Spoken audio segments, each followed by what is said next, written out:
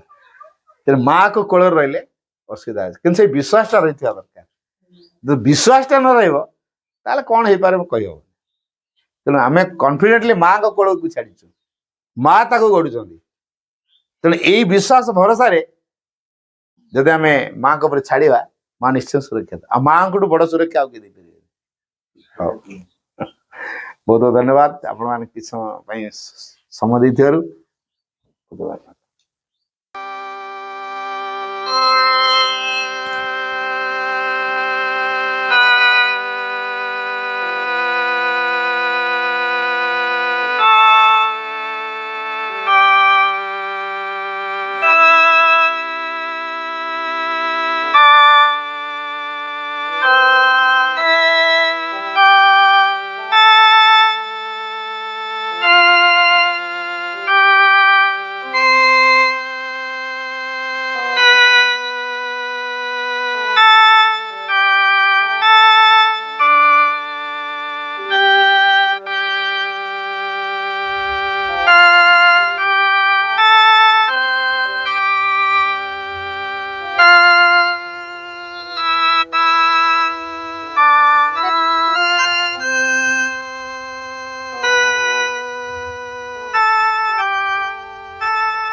Over. ସମସ୍ତେ ଟିକେ ବସିଥାନ୍ତୁ, ଭିଡ଼ିଓଟା 1 minute ବସିଥାନ୍ତୁ।